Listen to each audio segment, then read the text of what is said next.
रामनगर में मध्य प्रदेश की पूर्व मुख्यमंत्री उमा भारती ने उत्तराखंड को लेकर बड़ा बयान दिया है। उन्होंने उत्तराखंड को देश की सबसे पवित्र भूमि बताते हुए कहा कि यह प्रदेश उनके दिल में बसता है। रामनगर पहुंची पूर्व मुख्यमंत्री और भाजपा की वरिष्ठ नेता उमा भारती ने उत्तराखंड के प्रति अपने गहरे लगाव को जाहिर किया। उन्होंने कहा कि उत्तराखंड उनके दिल में बसता है और अगर उन्होंने पिछले जन्म में और पुण्य किए होते तो उनका जन्म इसी पवित्र भूमि पर होता। उमा भारती ने उत्तराखंड को भारत का सबसे पवित्र स्थान बताते हुए हिमालय और यहाँ के तीर्थ स्थलों की महत्वता पर जोर दिया। इस दौरान उन्होंने देश की सुरक्षा और जनसंख्या संतुलन जैसे मुद्दों पर भी चिंता व्यक्त की। उन्होंने कहा कि जिन राज्यों में पहले ऐसी समस्याएं थी वहां भाजपा सरकार बनने के बाद स्थिति में सुधार आया है। उन्होंने केंद्र सरकार की सराहना करते हुए कहा कि प्रधानमंत्री नरेंद्र मोदी के नेतृत्व में देश हर चुनौती का सामना करने के लिए तैयार है। उमा भारती ने यह भी कहा कि उत्तराखंड की रक्षा स्वयं भगवान बद्रीनाथ करते हैं, लेकिन इसके बावजूद सतर्क रहना जरूरी है।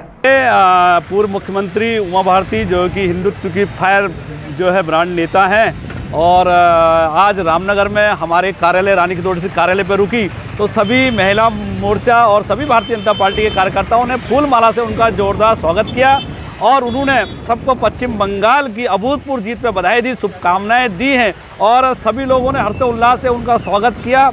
और यूं ही उन्हें साध्वी नहीं कहा जाता है, लगातार वो इस देश में उन्होंने संघर्ष किया हिंदुत्व को जिंदा रखने के लिए। तो माननीय हमारे यशस्वी प्रधानमंत्री मोदी जी, अमित शाह जी, मुख्यमंत्री जी, सबका धन्यवाद उन्होंने यहाँ पर किया। उमा भारती जी ने सभी को शुभकामनाएं है। ये अवसर पश्चिम बंगाल की जीत पर उन्हें सबको बधाई दी है और पार्टी का निर्देश भी है कि मंगल, बुध, बृहस्पतिवार तक 3 दिन हमने जो है उत्सव मनाना है। तो ये उत्सव का दिन था, उसी उत्सव में उमा भारती जी हमारे मध्य आई। बंगाल की जीत की खुशियां लेके उत्तराखंड से निकल रही हूँ और अब उत्तराखंड की महाजीत की प्रतीक्षा है। और मेरे लिए पूरा देवभूमि उत्तराखंड, चाहे कुमायूं हो चाहे गढ़वाल, ये मेरे हृदय में बसते हैं और मैं यहाँ के देव स्थानों के सहारे ही अपना जीवन की सांसें लेती हूँ।